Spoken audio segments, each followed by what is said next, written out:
In this video, I'm going to give you guys 10 building techniques that everybody has to know. These are intermediate level build moves, and I'm going to try to make them as easy to understand as possible. Before we hop into it, please consider using code JivanTV in the Fortnite item shop, or at least make sure you're using somebody's code because it helps us out a ton. Now without further ado, let's hop into this video. Before we get into the actual building techniques, I'm going to give you guys a few starting tips. While you're building, try to avoid pulling out your pickaxe and guns. Simply just keep your builds out the whole time until you have a piece control opportunity and can take a shot on the enemy. By keeping your builds out the whole time, it'll help the builds place faster with less delay. If you're on high ping or your game gets laggy in arena or tournaments, then keeping your builds out the entire time is very crucial for you. So all these building techniques that I'm going to show in this video are useful in arena, but before you start using them in arena, you need to master them flawlessly in creative. All of these moves can be used as creative drills to get better at building. You simply do the move on repeat and it can help improve your building and editing. Now with all that being said,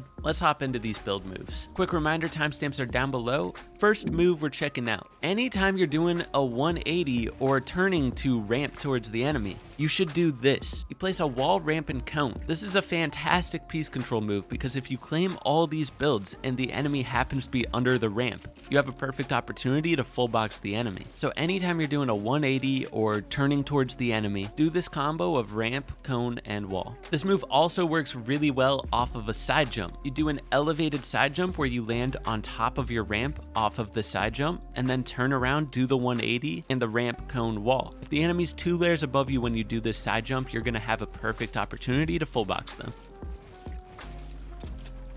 Move number 2 is the high wall. If you don't already know the high wall, stop what you're doing right now and learn this move. You can place high walls at any point in a fight. A high wall is simply a wall that you place layers above you to claim extra piece control. If you get the wall in front of an enemy that's like a layer or 2 above you, you can go up and use that wall to place builds around them and box them. That's the simple explanation. The form of a high wall that we're checking out here is a side jump high wall. So when you go to side jump around a cone, look straight up while building walls to claim that top wall. Then land on a floor and place a ramp and go up and edit through that wall to piece control the enemy if they're there.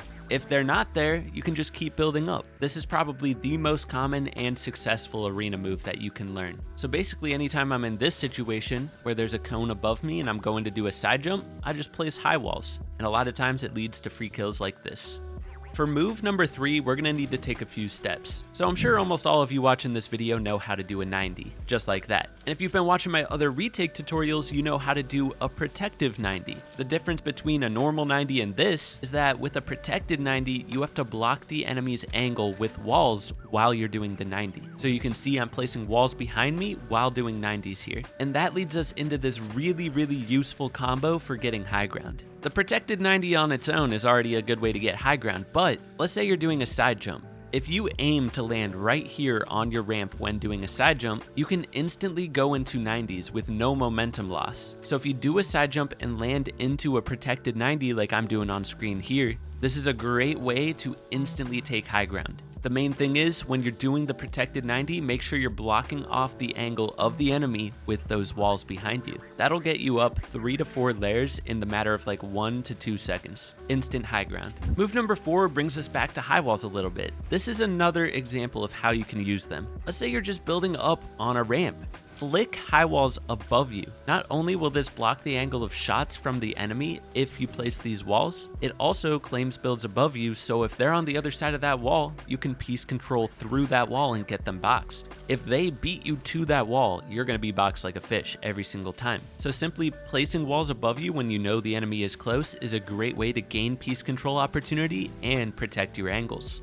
So build technique number 5 is one that comes in handy in a lot of different situations. It can be used to take high ground, find piece control opportunities, trick your opponent to make them think you're going one way when you're going the other, and it can be used to block your angles. Basically what you need to know is if you're on a ramp and you place a wall to your side, you can place ramps off of that wall. So if there's an enemy to your right and you place a wall to your right with ramps and cones on top, that blocks your angle from that direction. So from there, you can use those ramps as cover while you 90 up. So the enemy is going to think you're on those ramps, but in reality, you're up like 3 layers and you have free high ground. And lastly, if you get the opponent underneath one of those ramps, you have an opportunity to full box them. If you just get comfortable with placing ramps in different situations like I am here, it can definitely come in handy in your build fights. Build technique number 6 is one of the most important ones in the game. It's vouched by every single creator, every single pro. What it is what you're seeing right here. When you're edit coursing, place cones far from you and then walls in between. This is the most optimal way to box an opponent. The reason this works the best is because cones place very far from you. You can place cones further than you can place any other build in the game. So you want to use that to your advantage, right? Let's say you're turning a sharp corner, you can place cones before you would even be able to place any other build. So something good to practice is just practice edit coursing around just like I'm doing on screen here. This will not only help your mechanics, it'll also train your mind to place cones first, which is so crucial. Here's a good example that I hit in Arena the other day. If I didn't place the cones first in this clip, the opponent probably would have been able to place a ramp and block my angle.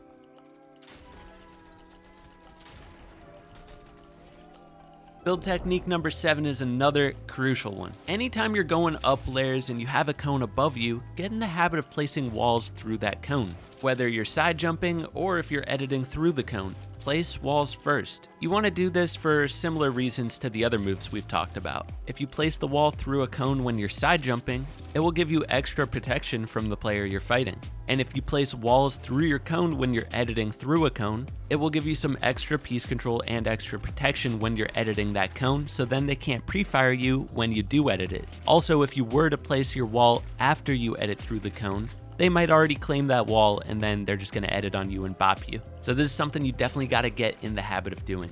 Build technique number 8 is tunneling. I have a lot of people still reach out to me asking about tunneling. So I'll give you a quick rundown of basically every single tunneling technique and when to use it. So first off, you can tunnel with simply a floor underneath you and a ramp blocking one direction. You only want to use this technique if you're on one edge of the storm. So if the storm is on my right here, then this would be a good way to save mats and get ahead a few boxes, but you just got to be ready to get sprayed at. If you start getting sprayed at, block your angles. This triangle tarp where you put a floor underneath you, a ramp to one side, and a wall on the other is a way to save builds, but it's really sketchy. I only recommend doing this if you're in a place where you really think you're not going to get sprayed at. Next up is this technique where you're blocking both sides while tunneling forward. This is a great way to get to the front edge of zone. Let's say you're in the middle of a moving zone and you want to get all the way to the front edge while saving mats. This is the best way to do it. Again, you got to be ready to be sprayed at. If you get sprayed at, just make a box, branch out one more box, and you should be chilling. Next up is the zigzag method. This is if the zone is pulling diagonal from you and you need to get ahead while also protecting angles, like if you're weak or something. This can be a good tunnel technique to use. This is how you tunnel upwards. You really only want to use this technique in duos because it uses a lot of mats. The only reason you would use this technique to go up is if you're trying to make an easy tarp for your duo to follow. If you're in solos, then you probably just want to 90 up. And then lastly, there's the full tunnel. You want to use a full tunnel with walls in front of you if you're on the back edge of zone. If you're all the way on the front edge of zone, you don't need to place that front wall because that's one extra build that you could be saving. Hopefully that makes sense for you guys. Build technique number 9 is anytime you notice the enemy place a floor or cone above you, or you think they're about to try to box you from above, instantly place a wall to your side, edit that wall, and side jump. A lot of people, they'll just simply turn around and try to go out the backside, and that's always going to get you boxed by a decent player. So the best way to handle it is just like I do here, place that side wall, edit it, and side jump out the side. If you do this quick, you can oftentimes catch the opponent off guard. They're not going to expect you to be up a layer, and you might be able to get them boxed.